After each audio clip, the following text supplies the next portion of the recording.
I can't do it. We'll do it live. Okay. Do it live! I'll write it and we'll do it live! This is Snowman in the Morning, and it begins now. Did you not get the memo? I'm the juggernaut, bitch! Excellent. Good morning, good people. Snowman in the Morning is back on this Wednesday. We are presented by Cleaver Supplements, pure supplements for when genetics are just not enough.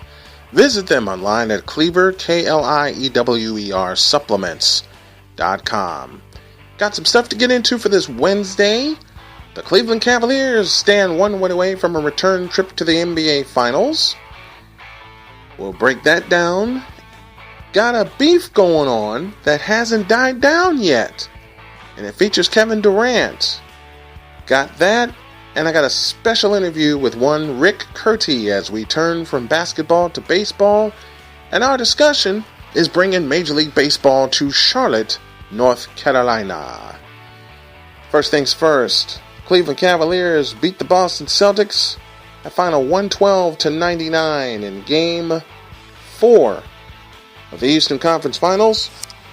Cleveland now leads 3-1. Everybody knows it should have been a sweep as well as Cleveland was playing, but Boston showed some heart. They had a lead in Game 4, I beg your pardon.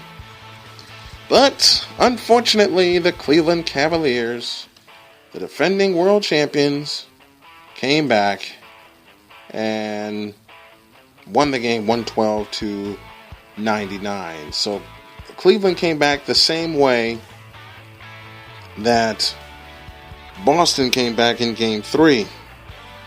You know, Brad Stevens said it best when he says, quote, "That stings when you can't pull those out." And he was speaking last night of a game in which the team played so well, but Cleveland got it together.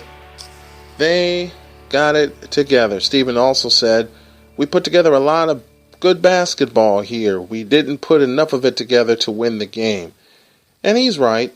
Celtics should have won that game. They led by as many as 16 in that game. But I don't even credit LeBron James for the win.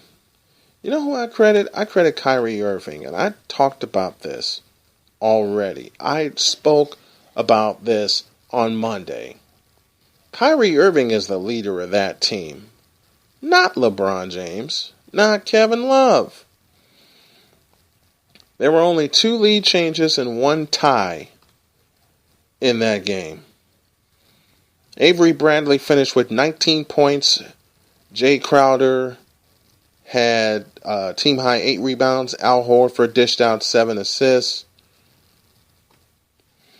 But 42 points from Kyrie Irving. He took over in the second half where he was basically shut down in the first half. Oh yeah, LeBron chipped in 34 in the game. But it's the Cleveland Cavaliers that stand on the brink of a 3rd straight trip to the NBA Finals and a 3rd straight match against the Golden State Warriors. And my hope is, I hope Cleveland got a clue that it ain't going to be easy. Kevin Love showed up last night. 17 points, 17 rebounds. Jay Crowder finished with 18 points and 8 rebounds. What Lou said to LeBron James, quote, "No message. Just come out, be aggressive in attack mode like he has been over the last 4 or 5 months. Nothing has changed." Oh yeah, a lot has changed. Game 3 changed him. He's not going to be that aggressive come Game 5 in Boston. I really don't think he will be. If you want to send a message, I hope that the Cavaliers get the heck spooked out of them. And I know it's early in the morning, but I don't care. I don't care. Let's take a look at some of the numbers. Well, actually, we'll do the numbers during the, no, we'll do it now. And while I'm mentioning people, Cravante Hurd and Mark Kelly, are my wonderful producers. They send me the goodies, and I talk about them. And I put in a little research for people that don't think I prepare, people that think I don't prepare for my show. Here's this. Cleveland shot almost 60% from the floor for the game. Most of that came in the second half.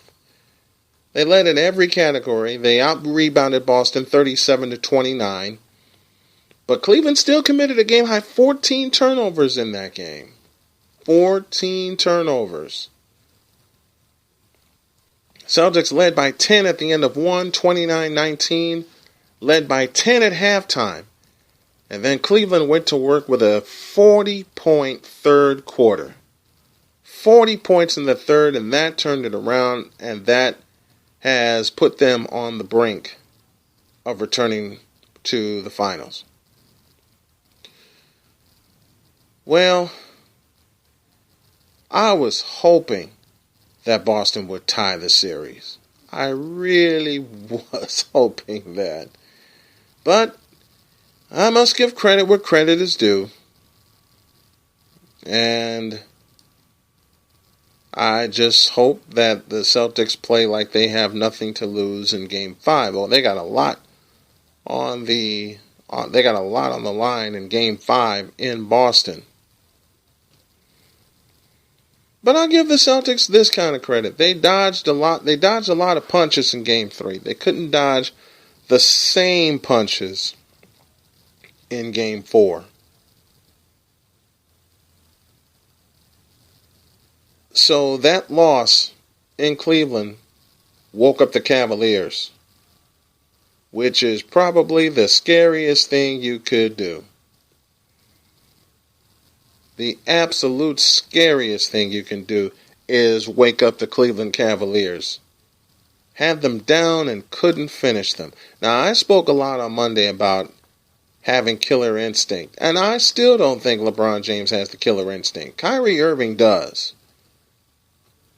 Kyrie Irving does have the killer instinct. He proved it last year in the finals. And for those of you who think I don't know what I'm talking about, Game 5, Kyrie had 41 points. He had 42 last night. Okay? 4 players in double figures for the Boston Celtics. Avery Bradley led them with 19. Jay Crowder had 18. Al Horford had 16. Kelly Olynyk had 15. 9 of those came in the second half. Celtics were 10 for 31 from three-point land. Cavaliers were 10 for 22 from three-point land. Here's a couple of very interesting things. Kyrie Irving was 4 for 7 from downtown. Here is one thing that I found to be very, very interesting in the way this game shaped up last night. Cleveland only used 9 players. You know the main 3, Tristan Thompson, J.R. Smith, he and his wife just brought home a baby girl. Congratulations, proud papa. Richard Jefferson, Darren Williams, Kyle Korver, and Iman Shumpert. They only used 9 players. Their largest lead was 13 points. They had 16 fast break points. They had 58 points in the paint. A lot of those are attributed to Kevin Love, LeBron James, and Kyrie Irving. Only 7 points off the bench. The bench did not produce for Cleveland last night. That should be a warning signal. Meanwhile, even though the Celtics only had 4 fast break points last night, they had 23 points off the bench. And they only used 9 players. I don't think either of these coaches trust having a deep bench, like a certain team in Oakland does.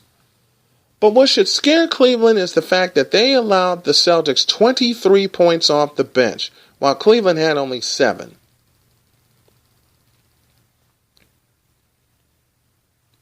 Let me say that again. 23 points off the bench to 7 in favor of Boston. I'm just mad that the Celtics couldn't pull away and put them away. But give the Cavaliers credit. You let a team, and I said this on Monday, you let a team keep hanging around and hanging around and hanging around and hanging around. They're going to eventually come back and bite you. And that's what happened to the Boston Celtics last night. They got bit, and bit hard. Now they trail 3-1, and now they have to figure out what the hell they need to do to snatch Game 5 in Boston. They're facing the situation, let me give you a little recent history. They're facing the same situation that Cleveland faced in the finals last year. But before we even get to the finals, they're facing the same kind of situation that the Chicago Bulls faced in 2012. Down 3-1, coming home to Chicago against Philadelphia. They wound up winning Game 5, but lost Game 6 in Philadelphia. This is where you need the leadership of one Isaiah Thomas if you're the Boston Celtics. And what also you really need is for somebody to really step into his role. And Avery Bradley is the one that's starting to step into his role. I really believe that. And I hope it comes through in Game 5 in Boston on Thursday night. Meanwhile, you got a patient Golden State Warriors team awaiting their next victim. Oh, did I just put that out there? I'm sorry.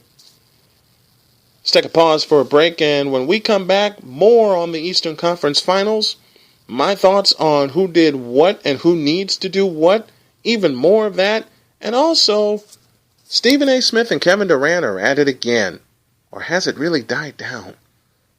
The Wednesday edition of Snowman in the Morning, back in the deuce.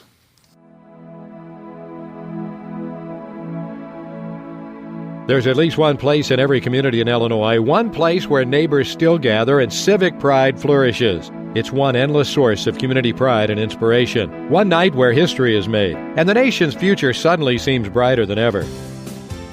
There's at least one high school serving every community in Illinois. And if you're not there in the stands, then you're the one that's missing out. Because there's something special about high school sports and activities. It's part of every hometown in Illinois. Part of our state's rich culture and strong tradition. But it takes the support of the entire community to make it happen. Be a fan. Join the fun. Support the high school activities in your community. This message has been brought to you by the Illinois High School Association, celebrating more than 100 years of high school sports and activities in Illinois. Get in the game.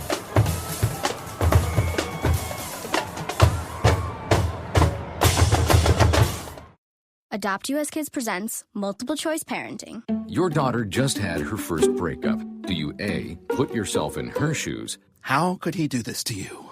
And for Sheila, she has split ends. B, console her? Oh, sweetie, this is going to happen a lot. 4, maybe 5 more times before you get married. C, take charge? Got to get this all straightened out. Give a little talking to, man to man, mano a mano. Hey, Steve! Is now a good time? No? Okay, no problem. Bye. Or D, help her find a new boyfriend? I know a great place to meet boys. The internet. Nice, single boys. Never mind. How about some ice cream? As a parent, there are no perfect answers. But you don't have to be perfect to be a perfect parent. Thousands of teens in foster care will love you just the same. For more information on how you can adopt, visit adoptuskids.org. A public service announcement from the U.S. Department of Health and Human Services, Adopt U.S. Kids, and the Ad Council. This is Snowman in the Morning. Did you not get the memo? Snowman in the Morning is back on this Wednesday. We are presented by Cleaver Supplements, pure supplements for when genetics are just not enough. Hey folks, you want to get your brand out there with Snowman in the Morning and with Arena Sportsnet? Drop me an email. The email is bsnow@arenasportsnet.com. Talking Eastern Conference Finals, the Celtics are now up against the wall, down 3-1. And here are a couple of takes that I have right now. The Celtics know they can beat Cleveland. They know they can beat them. Now they have to beat them. For the Cleveland Cavaliers, you're smelling blood right now and you need to pounce. For the Boston Celtics, you got to let it all out. I know it's been said before many, many times, but I spoke yesterday about what the San Antonio Spurs went through with all the injuries that they had and losing their leaders in Kawhi Leonard and Tony Parker. Now the Celtics are facing the same thing without Isaiah Thomas. Isaiah Thomas was the engine that made the Celtics go. Same was Kawhi Leonard for the Spurs and Tony Parker. Somebody for the Boston Celtics needs to step up besides Avery Bradley, because Avery Bradley can step into that role. If it's going to be Avery Bradley, then he needs to step all the way in that role and take control of the Boston Celtics and get them back to Cleveland for Game 6, Memorial Day weekend. Avery Bradley, Al Horford, Kelly Olynyk, all need to step into their roles and get the Celtics to Cleveland Memorial Day weekend. For the Cleveland Cavaliers, you've already won twice in Boston. You made it look easy those 2 times. You're going to see a different Celtics team come Game 5. And this is true. You're smelling blood, you need to pounce right now. You need to eliminate these pesky Celtics now. That's what the mindset needs to be. If there was ever a time, this is probably one of the few positive statements I'll make about LeBron James. If there was ever a time that LeBron James needed to show the killer instinct to take his team to the promised land and to the next level, because I feel he hasn't done it in the 14 years he's been active, this is the time for him to do it. You can talk all you want about him being unanimous MVP last year. He was not. Kyrie Irving was the unanimous MVP. Oh, by the way, Kyrie Irving hit the game-winning shot in Oakland. That takes guts. Okay? LeBron James, if there was ever a time for you to step forward into the quote-unquote king's role and carry your team past a team that is wounded, you're looking at it. You're looking at it right now. Because I guarantee you, if you let the Celtics hang around and take this thing back to Cleveland for Game 6, I can pretty much guarantee you will see a Game 7 on Memorial Day. You don't let a team like this stick around. And I know I've been harping on this, but it's the truth. Now, who's going to be the wild card for each team? The wild card for the Celtics, the obvious answer would be Avery Bradley, but the wild card I believe for the Celtics is going to be Al Horford. It's got to be Al Horford. Horford needs to step into the role of keeping the Cavaliers out of the paint. And I'll give you a second wild card. It's going to be that Boston crowd.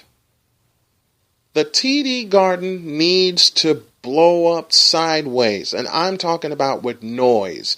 I mean, they need to rattle the Cleveland Cavaliers and help carry the Celtics on to victory. On the floor, the wild card is Al Horford.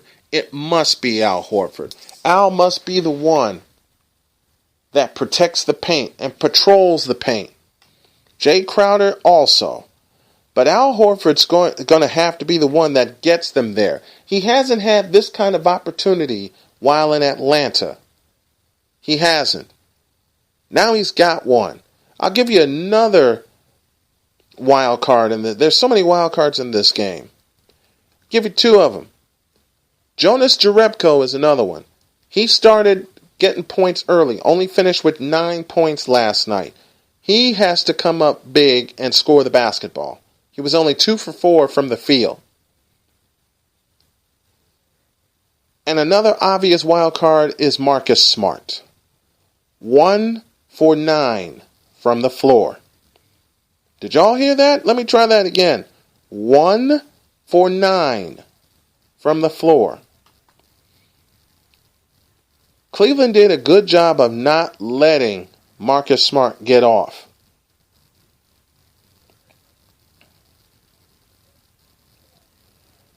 Marcus needs to step in and take care of business at home. The Celtics are at home. Yeah, they're down 3-1, but you never know what a home crowd and home cooking can do for you. So those are my wild cards. Okay? Al Horford, got to control the paint.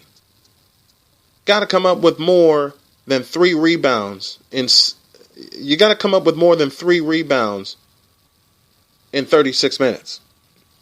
That's just unacceptable. Jay Crowder, you got to hit the glass too. Got to get more than 7 rebounds in 40 minutes. Marcus Smart need to do better than shooting 1 for 9.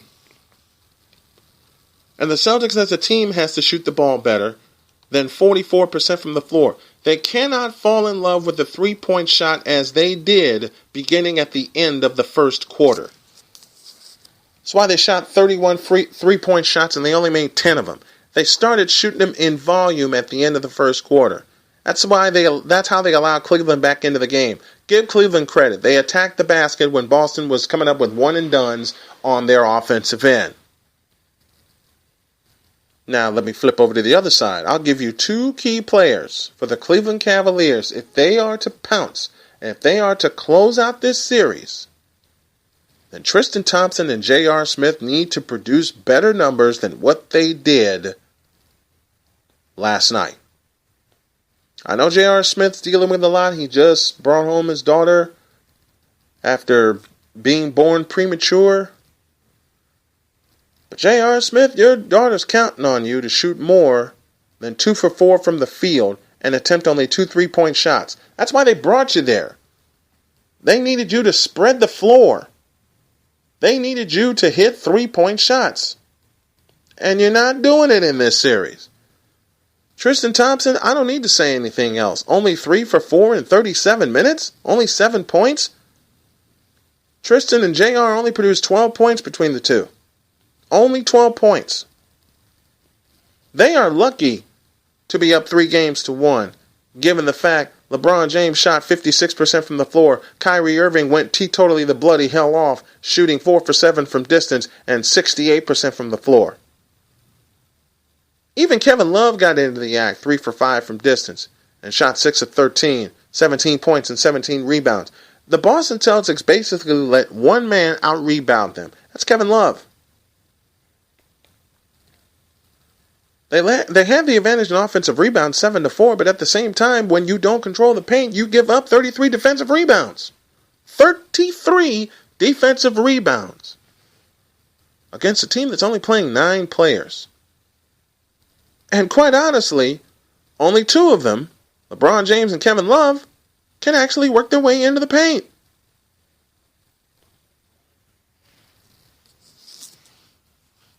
Again, I ask you, do the Celtics have enough?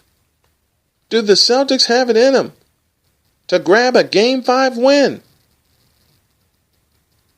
Because if they don't win, they're going to face a lot of questions being the number 1 seed. And you also have to pose the question, should the Cavaliers close out the Celtics tomorrow night? Should the Cavaliers close out the Celtics? Then how does Boston look as a number 1 seed getting defeated by the team that they beat during the regular season to get the number 1 seed? You almost gave Cleveland a pass, it seems like. Here, y'all going to have the number 2 seed, and then you let them come in your house, Boston, and beat you silly. Including a 44-point win in Game 2? Unacceptable. If I'm Brad Stevens, I throw everything in the locker room, verbally, at your team to get them motivated for a home game that they must have. This is the perfect definition of a must win. And it's true for both teams. If the Celtics win, you take it to Memorial Day weekend in Cleveland in Game 6 and possibly get it back to Beantown for Game 7.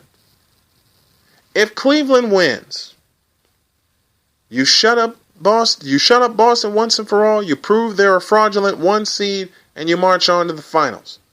If Cleveland does not win on Thursday night, they're going to have more questions than answers than ever, and more than the questions people ask about LeBron James and his killer instinct. If there was one thing you have to question with this Cleveland team, if they don't win Game 5 and finish this series, it's their consistency. It is definitely their consistency. So for the Boston Celtics, you got to play one from the heart and play one with pride and get this series to Memorial Day weekend. For the Cleveland Cavaliers, you got to pounce right now. You have a golden opportunity to finish off a team that you have down. And you got to do it now. Both teams have to play with a sense of urgency. That is going to hold true for the remainder of this series, whether it ends in 5 or it goes the distance. And the Boston Celtics need to play with more urgency than they have been. Take a pause for a break. When we come back, Stephen A. Smith and Kevin Durant at it again? Oh, good Lord. But a little bit of revenge for KD. Snowman in the Morning, back in the deuce. Who do I perform for? I perform for all the awesome composers whose music deserves to be heard. I perform for all the stagehands who make sure I never miss a cue. I perform for our high school choir director who taught me to breathe from the diaphragm and sing from the heart. Speech, debate, theater, music. The performing arts teach valuable life lessons that typically aren't taught in the classroom. They help high school students learn leadership skills that prepare them to enjoy more satisfying, productive lives. I perform for Mrs. Evans, my high school debate coach, who has helped me become more confident than I ever dreamed possible. This message presented by the Illinois High School Association and the high school in your community. Hey, I've got a question for you. Who will you perform for? Adopt US Kids presents Multiple Choice Parenting. You're bringing your daughter to her favorite pop star's concert. Do you A, wear earplugs? Isn't this fun, Dad? I'll have a soft pretzel.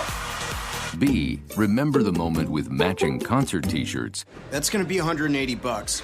Or we can just take a photo. C, show her how you used to do concerts. We're going crowd surfing. I can't. He's too heavy. Oh, my God. Ah. Or D, just roll with it. Woo! Justin! Look at us! We're over here! Justin! OMG! He just looked. I love you, Justin! I love you! When it comes to parenting, there are no perfect answers. But that's okay, because you don't have to be perfect to be a perfect parent. Teens in foster care will love you just the same. For more information on how you can adopt, visit adoptuskids.org/AL. A public service announcement from the U.S. Department of Health and Human Services, Adopt U.S. Kids, and the Ad Council. This is Snowman in the Morning. Circus, Afro circus, Afro circus, Afro polka dot, Afro. The Wednesday edition of Snowman in the Morning continues, and we are presented by Cleaver Supplements. Pure supplements for when genetics are just not enough. Okay. The Golden State Warriors are the Western Conference champions. We had a breakdown of the Eastern Conference Finals, and Stephen A. Smith is at it again. In a beef that just would not die, Stephen A. Smith criticized Kevin Durant, and a lot of people did, for the same reason a lot of people criticized LeBron James. No killer instinct. Kevin Durant is playing much different, much different this year than last. Because he's with a different team. He's not playing with a crazy teammate anymore. And I got a little something to say about that in a later episode. He's playing with teammates that know his ability. And teammates that he doesn't mind hanging around with. How do you like that? And yet Stephen A. still wants to bark and bitch and whine and moan about everything wrong with the situation of Kevin Durant going to the Golden State Warriors. Let's start there, shall we? Kevin Durant made a decision last year to leave Oklahoma City and go to Golden State.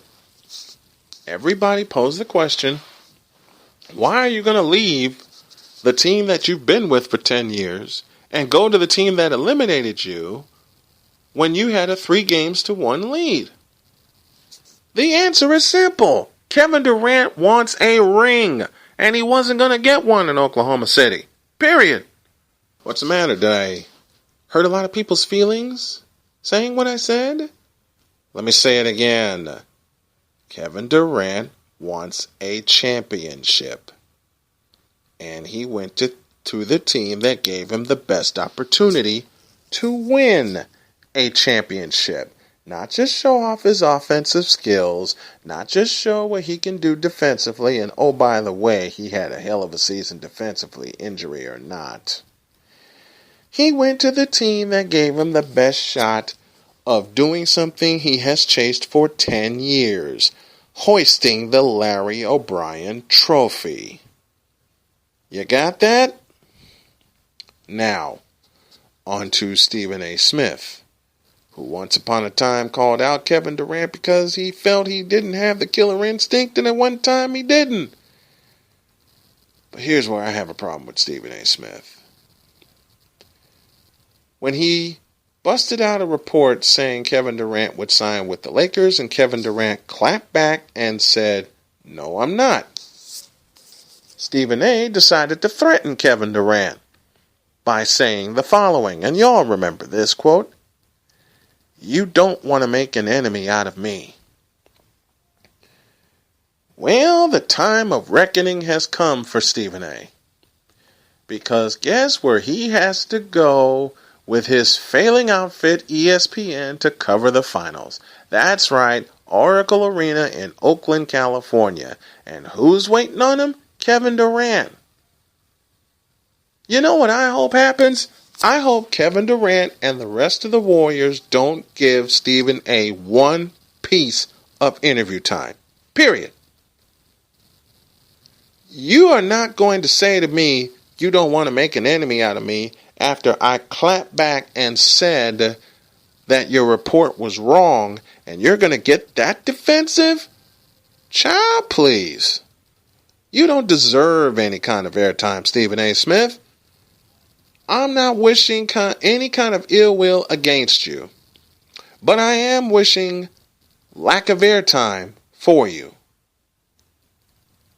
Because after you make a threat like that, do you know you're not just threatening Kevin Durant? As a popular YouTuber gave this opinion, and I agree with it after a little bit more research. You're not making a threat just against Kevin Durant. You're making a threat against every male in the NBA, period. Against every player in the NBA, period.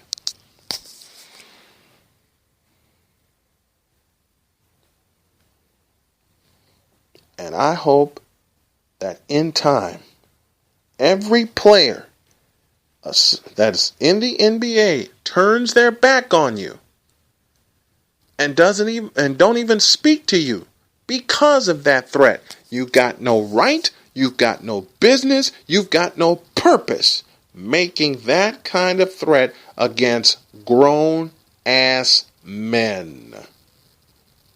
When all you do is hide behind a camera and a microphone saying you don't want to make an enemy out of me. And as far as I know, he hasn't apologized for that statement. Now, I will say this.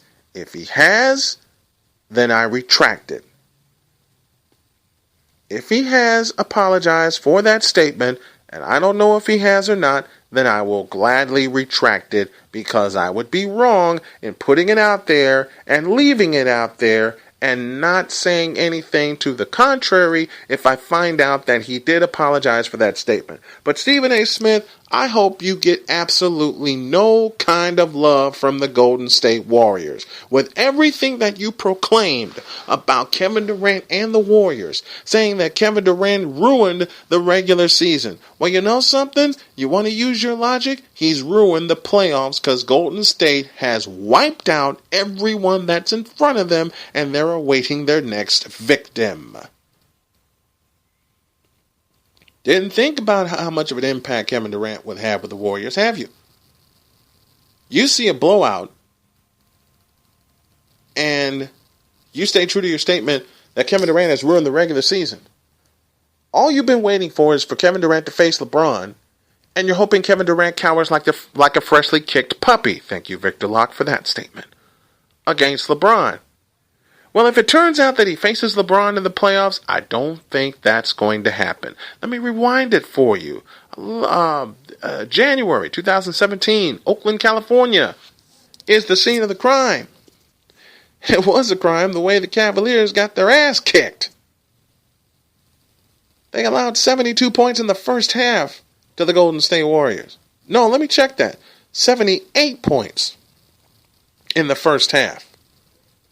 And Kevin Durant was quite healthy and quite active and made quite a statement after the Warriors blew a 14-point lead on Christmas Day in Cleveland. You know what that game did? It kind of pissed him off. It kind of pissed Kevin Durant off. And Kevin Durant kind of got screwed on the final play. But you don't want to mention that, do you? Of course you don't. You just want to stay true to the fact and celebrate every time Cleveland defeats Golden State. Well, you know something? I'm going to put something out there, and I'm speaking purely on emotion, and I will probably regret saying this a little bit later, but I don't care. I'm putting it out there. I'm going to continue to put it out there. I hope and I pray that it is indeed the Golden State Warriors that the Cavaliers will face in the finals. And I know this not to happen. I'm having a little bit of fun with this here on this Wednesday edition of Snowman in the Morning. But I hope the Cavaliers get swept in the finals, the same way they did in 2007 against the San Antonio Spurs. And what bit of irony would that be? In 2007, they get swept by San Antonio, a team that has been a model franchise for 20 years. And then to get swept by the Golden State Warriors, the team that has become the new model franchise.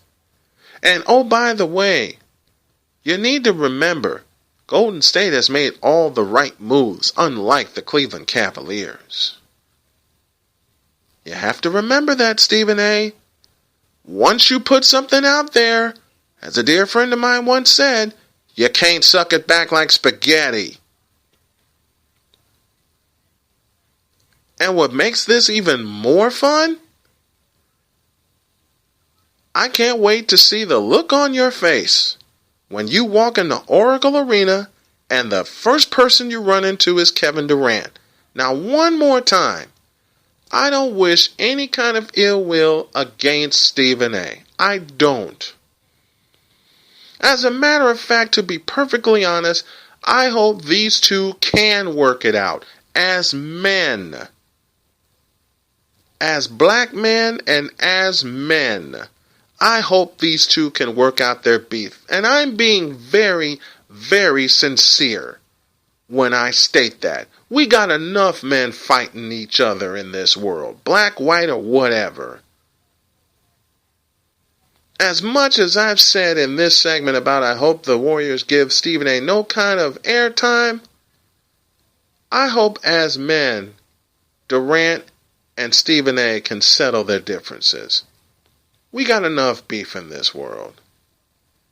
And half of us ain't eating it. Bad joke, I know, but what the hell. Rick Curti coming after the break to talk Major League Baseball in Charlotte. And then, I have a good word for you people to wrap this up. The Wednesday edition of Snowman in the Morning, right after this. Adopt US Kids presents Multiple Choice Parenting. Your daughter just had her first breakup. Do you A, put yourself in her shoes? How could he do this to you? And for Sheila, she has split ends. B, console her. Oh, sweetie, this is going to happen a lot. 4, maybe 5 more times before you get married. C, take charge. Got to get this all straightened out. Give a little talking to, man, mano a mano. Hey, Steve! Is now a good time? No? Okay, no problem. Bye. Or D, help her find a new boyfriend. I know a great place to meet boys. The internet. Nice, single boys. Never mind. How about some ice cream? As a parent, there are no perfect answers. But you don't have to be perfect to be a perfect parent. Thousands of teens in foster care will love you just the same. For more information on how you can adopt, visit adoptuskids.org, a public service announcement from the U.S. Department of Health and Human Services, Adopt U.S. Kids, and the Ad Council. If an individual student athlete or team wins a high school state championship, it's an amazing thing. And it goes in! It goes in! It's also just the icing on the cake. That's because young people in Illinois who participate in education-based athletics are already winners. Studies show that win or lose, participation helps to impart skills they can use to enjoy greater success in other areas of their lives. School sports teach the benefits of teamwork, the value of self-motivation, and the importance of accountability. They also help to foster stronger work habits and higher levels of self-esteem. In other words, the true value of school sports can't be measured in terms of wins or losses. If an individual or team goes to state, it's an incredible accomplishment. But regardless of the outcome, today's student athletes are already destined to go far. School sports, a winning part of a complete education. This message presented by the Illinois High School Association and the Illinois Athletic Directors Association. This is Snowman in the Morning. Hello, baby. Welcome back to this Wednesday edition of Snowman in the Morning. We are presented by enjoying your Early Bird Wednesday as we are here. And as I told you throughout the course of the show, I have a very, very special guest. The special guest of mine was born and raised in Los Angeles, but moved to Charlotte, North Carolina, which is eventually going to be my home, and started a grassroots movement 5 years ago to bring Major League Baseball to Charlotte, North Carolina. Now, if that's not a marriage made in heaven, I don't know what is. Let's find out how we can get this really going and get it to happen. My guest is Rick Curti, and he's on the hotline right now. How are you, sir? Good. How are you doing? I'm doing fine, man. It's great to hear from you again. You as well. How's Chicago? Chicago's good, but I've made no secret that my eventual home is going to be North Carolina. Well, I'm happy the Cubs finally won a World Series. I've been rooting for them for a very long time. Yeah, you and quite a few other people, and quite a few other people. It finally got done, so that curse is over, and that's a great thing. Now, yes. Speaking of great things happening, there's something that needs to happen, and the people need to know about. And that's bringing Major League Baseball to Charlotte, North Carolina. So I'm going to open the floor to you and have you tell the folks about this movement and how they can get involved. Okay. About 5 years ago, I started this movement called Let's Bring MLB to Charlotte. I did it because more out of curiosity. When I moved out here, I saw we're a big growing city, a lot of transplants. We already have a football team here. I already have a basketball AAA team. They got them minor league baseball in attendance. And I just wondered, why doesn't Charlotte have a Major League Baseball team? They could support two pro teams. And so I just did research on it with population growth, jobs, our economy, and realized that, wow, we can totally support it. We have a bigger population in 14 cities that have Major League Baseball. Milwaukee is actually the smallest city with Major League Baseball. And we're the second largest media market without Major League Baseball. And we're one of the largest banking communities with New York. And so I just started a social media page and asked people, and people just messaged me and said, this is great. This is something I'd like to get. 17,000 likes, and it's been amazing. Well, count me among the folks that love the idea. Rick Curti on the hotline with us this morning, bringing Major League Baseball to Charlotte, North Carolina. You know, what would be some of the advantages? What would be some of the biggest advantages of bringing Major League Baseball to Charlotte? Well, it will create jobs. A lot of jobs will be created. It will bring millions, probably billions, to our economy, and it will provide a fun family atmosphere. A lot of my friends have little kids, and unfortunately today you really can't take a lot of little kids anywhere. A lot of the movies have become so violent, sexual. Some of these amusement park rides are all fun, but been some accidents going on in our amusement parks lately. And when I grew up, going to baseball was a treat, you know. And I remember people always want to go to Disneyland and go all these fun places, and I love those places, but I wanted to go to Dodger Stadium. I wanted to go see a live Major League Baseball game.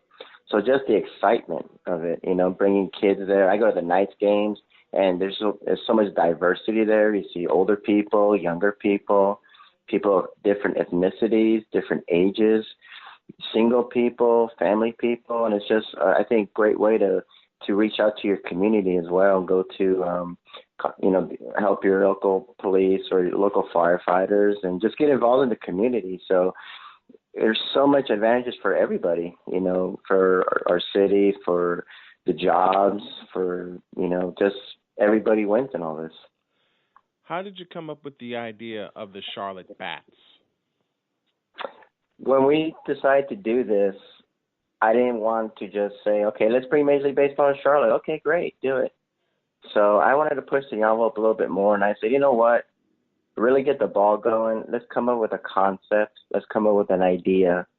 And so I actually had a little contest like, hey, you know, we want to name the team. Give us your names. And I'm sorry, some of the names were so awful. And so, I mean, they were just awful, or they were just names that were like, kind of safe or boring. I want us to be different. You know, I want us to be, you know, get everyone's imagination, not just in Charlotte, but all over. So the Bats just came up because we had a minor league baseball team from 1994 to 2004 called the Greensboro Bats. And they changed their name to the Grasshoppers. So they're the Greensboro Grasshoppers now. I said, Charlotte Bats sounds like a cool name. I like that. And we have a lot of bats in Charlotte and North Carolina, so the name ties with our city and state. And then the colors we chose are the colors of the city of Charlotte with the green, same colors as our awesome university, UNCC Charlotte. So we just put all that together, kind of wanted to get away from the whole flying, from the whole NASCAR thing, because I think it stereotypes Charlotte, because we're more than NASCAR and college basketball and all that. We're more than that. And so I wanted to get that out there, plus have ties to the city and state. And so far people really like it. I'll hear some other suggestions, you know, but so far people really like it, but they're more intrigued about, I want to see Major League Baseball in Charlotte. I would love to see Major League Baseball in Charlotte, and I love the idea of the Charlotte Thank you. Something huge that happened. You know, everyone who is familiar with North Carolina knows that there was a bill once upon a time called HB2 that cost the state millions in revenue when all the championship games, the ACC football championship, ACC basketball championship, was all moved out of Greensboro, North Carolina. Now with that bill being removed, how big is that in spearheading your movement going forward in bringing Major League Baseball to North Carolina, and not just that, bringing championship action back to North Carolina? HB2 was one of the most discriminatory bills ever. It was an unnecessary overreaching by our legislation. I got mad at our mayor for wanting to pass a non-discrimination ordinance that protected LGBT. And so it totally backfired on everyone. The great thing is that we have a new elected governor, Governor Roy Cooper, who's a Democrat, a very moderate.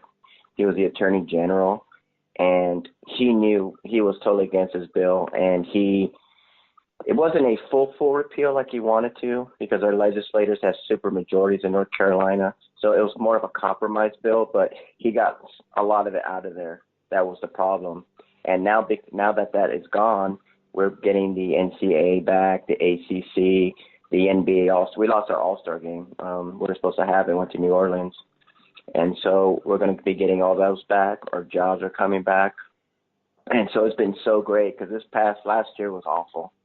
It paralyzed everybody. We were all over the news. I mean, it wasn't just here. It was like CNN. It was on MSNBC, Fox News, everywhere. We were just like the joke. And it was really unfortunate, because that's not the kind of state we are. It's not the kind of people we are. And so it is great that not only do we have a new governor, a governor that listens to people, but we're getting our gains, we're getting our jobs back.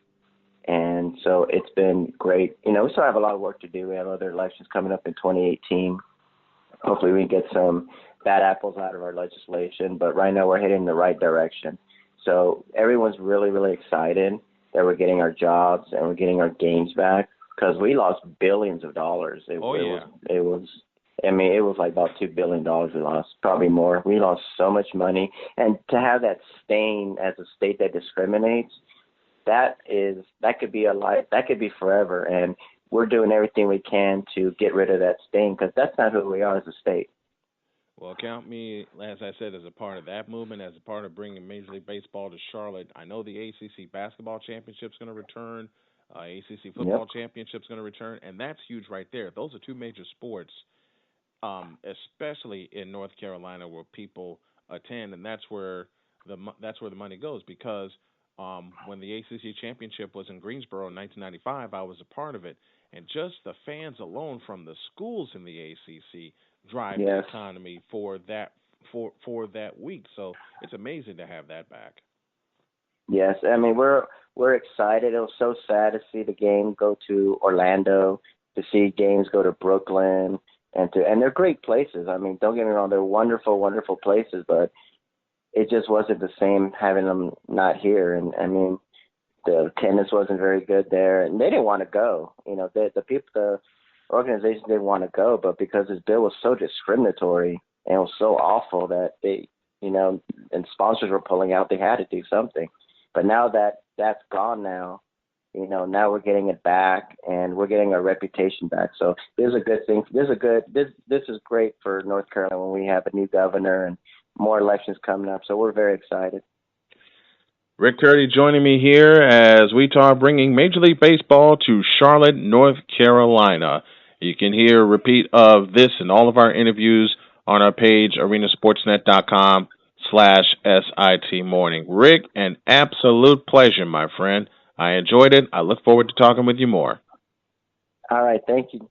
Thank you, Snowman. I appreciate it. Pause for a break. When we come back, got some more stuff on this Wednesday edition of Snowman in the Morning. Back in the deuce. There's just one place where students are students first, and athletics are played with purpose and perspective. There's just one place where a team is more than a group of individual agendas. It's a catalyst for demonstrating the potential of the collaborative spirit. There's just one place where players, coaches, and fans experience the exhilaration that happens when an entire community rallies behind the school team. That place is your local high school. High school sports offer more than the joy of competition. Studies show that student athletes are more likely to enjoy greater levels of achievement in other areas of their lives, including academics. In addition, high school sports help young people in Illinois develop the discipline and confidence they need to be leaders in life, even as they unite communities like nothing else. High school sports, a winning part of a complete education. This message presented by the Illinois High School Association and the Illinois Athletic Directors Association. What are all the things you witness online in a day? Cats playing piano, selfies on your feed, your friend's picture being turned into a nasty meme that's been shared 50 times, 51, 52. When someone's being bullied online, it's hard to know what to do. Now you can speak up with the witness emoji. It looks like an eye in a speech bubble, and it's in the symbol section near the clocks in your phone. You'll let the world know it isn't cool, and you'll let your friend know you care. Learn more at eyewitnessbullying.org. Brought to you by the Ad Council. Thank you, Rick Curti, as we close up shop here on the Wednesday edition of Snowman in the Morning. Tomorrow, we'll talk NHL, we'll talk MLB, maybe a couple of more basketball notes in between. Let's close things out with a good spoken word. Don't be afraid to pursue your dreams. Go after them. Go out on the limb. That's where all the fruit is hanging. And if you want to get the best fruit, you got to reach up and grab it. I'm only saying that to myself, but I'm saying that to a lot of people who have stood behind me. And I can't thank the people enough that have stood behind me. My wonderful producers, Cravante Hurd and Mark Kelly. And I'm going to have some more guests on the show as we continue to build. But as I said, don't be afraid to reach for a star and try to catch it. Don't be afraid to go out on a limb. because that's where all the fruit is. And it's so, so true.